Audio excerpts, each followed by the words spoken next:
whole-scale changes by Steve Borthwick. I mean, what did you make of that? Very unlike him. It's a reaction, a big shock reaction. It wasn't working the last 2 weeks and something needed changing, and boy, he's gone in and kind of torn up his plan, and he's going with a new one. Huge personnel shift, particularly in the back line.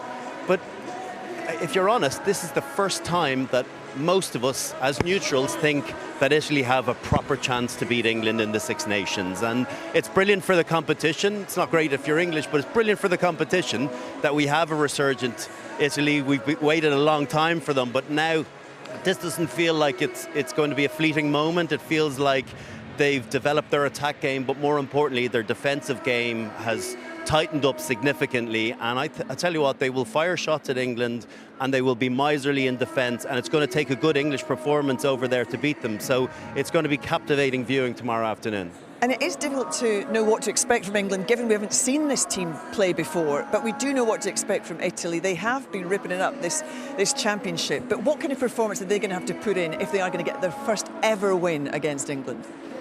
I think outside of France, Italy have been probably the most entertaining team to watch. They have a brilliant blend, they have a really, really strong set piece, but they actually play. They came here a couple of weeks ago and they actually showed Ireland how to play with fluidity and how to have runners and options at the line. They've got Brex coming back in.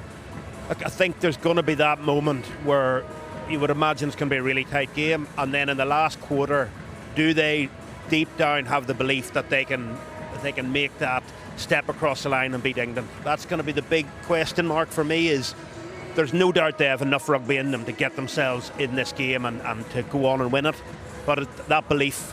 What's been really interesting for me watching England over the last couple of weeks is they played Scotland coming off the back of a defeat in Rome. Scotland were absolutely desperate and were quicker to everything, sharper, more intensity. Ireland the same again a couple of weeks ago at Allianz Stadium. All of a sudden England tomorrow almost can't lose, and they have to be desperate tomorrow. They have to be quicker to each ball.